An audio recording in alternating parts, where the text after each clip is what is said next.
The Range Rover Evoque has been one of the best-selling Range Rovers as it is the smallest one and the cheapest one to enter the Range Rover market. This is the latest model. It is the facelifted second generation. Let's see if it's got what it takes to rival the Jaguar E-Pace, Audi Q3 and BMW X1. And let's also see how it compares to the expensive Range Rover, but also the mid-range Range Rover Velar. Let's go. Hello everyone, welcome to Everything Cars and More. This is the #1 place to be for car news and reviews. Sit back, buckle up, let's go.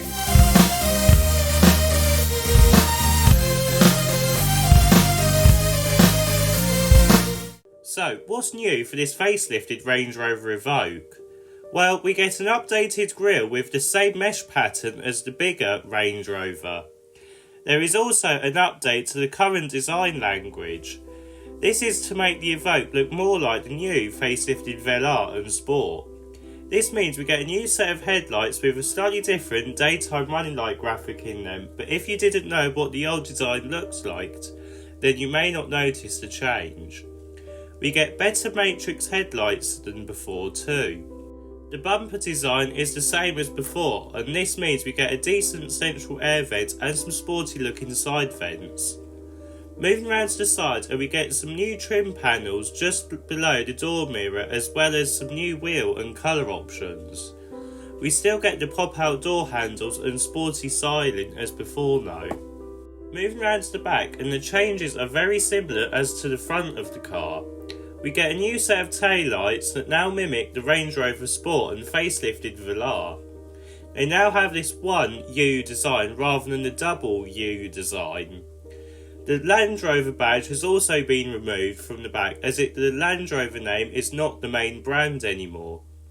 The bumper is the same as before, which I am fine with as it didn't look out of date, but the changes have made on the outside make the car look much newer than before. It also has a more modern and premium feel than before, and it has helped its timeless design. Let's have a look at what engine options you can have in the new Range Rover Evoque facelift. So, there are quite a lot of variations of engine that you can choose from in the new Range Rover Evoque facelift. Mainly, they are diesel as usual in a Range Rover, but most of the engines have hybrid technology. Let's start with the regular diesel engine first, called the D165. This uses a 2-litre engine with 160 brake horsepower. It can do 0 to 62 in 9.5 seconds, and it is mated to a 6-speed manual gearbox. This is the only manual option in this car. Next comes the automatic version, and this adds mild hybrid technology and reduces the 0 to 62 time from 9.5 seconds to 9.2 seconds. Next up is the D200. This again uses a 2-litre engine which now has 200 brake horsepower and a 0 to 62 time of just 7.9 seconds, which is quite decent for this car. For the petrol mild hybrid engines, there you can get the P200. This has a 2-litre engine with 197 brake horsepower and a 0 to 62 time of 8 seconds. Power is sent through an automatic gearbox to all 4 wheels. The next engine is called the P250. Again, it uses the exact same 2-litre engine, but this time it has 247 brake horsepower and a 0 to 62 time of just 7 seconds. Finally, for the plug-in hybrid models, you can have what's called the P300e. This uses the same engines as the other petrol models, but power has been increased to 307 brake horsepower with the help of an electric motor. Range sits at about 37 miles of electric-only drive, which is okay for this type of vehicle, but I would like to see more from the next generation of Evoque. 0 to 62 time is also good at 6.1 seconds. The price of the new Range Rover Evoque facelift starts at £40,080. Let's have a look at the interior. So, getting inside the new Range Rover Evoque facelift, and I wouldn't blame you if you are either surprised at the interior or you don't like the interior, as it is now not to everyone's taste. Everything on the dashboard and centre console is new. We get a whole new minimalistic, almost Tesla-like design with a more premium materials and latest Pivi Pro infotainment system with the curved screen. Gone has the old dual screen setup. I say latest as it has a slightly different software to what we are used to on the pre-Facelift Pivi Pro infotainment system. This is because we now have no climate control switches that are physical. They have now all been moved to the infotainment system, which I wouldn't mind if they were easy to use.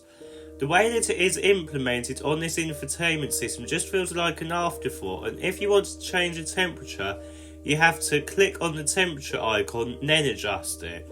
It just feels like one too many steps for me. It is also very fiddly when you are on the move too. The same can be said for the volume, as that is now on the screen unless you do it on the steering wheel. The infotainment itself is very easy to use and is one of the best infotainment systems from Jaguar, but I do wish they implemented the climate control better. We do get a new minimalistic centre console design too, with some extra storage with the removal of the climate control system. We also get a new gear shifter just like other Jaguar Land Rovers in the range, and the instrument cluster is easy to see and use. We also get the same steering wheel as before, which has the updated newer Range Rover design. We also get some new eco seat materials too. Let's have a look at the rear seats. So, getting into the back of the new Range Rover Evoque facelift, and it does feel quite premium with some more premium materials added that are used on the doors as well as the seats. Legroom is okay and so is headroom, but I don't like how the floor slopes up, making it uncomfortable for your ankles and feet. You do get rear heated seats though, as well as your own air vents and armrest. Overall, for a budget Range Rover then, it isn't that bad. Let's have a look at the boot.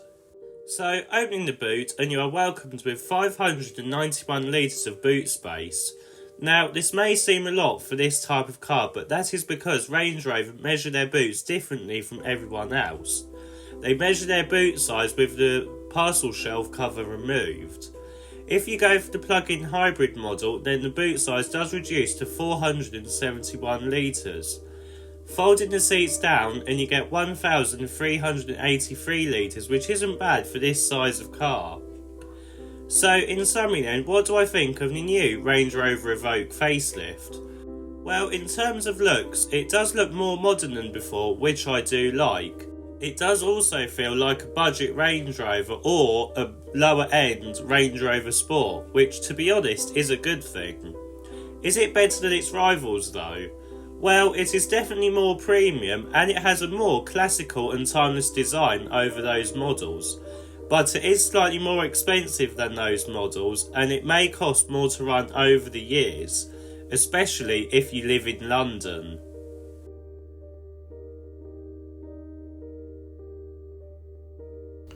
If you like this video, please don't forget to like and subscribe. See you in the next video.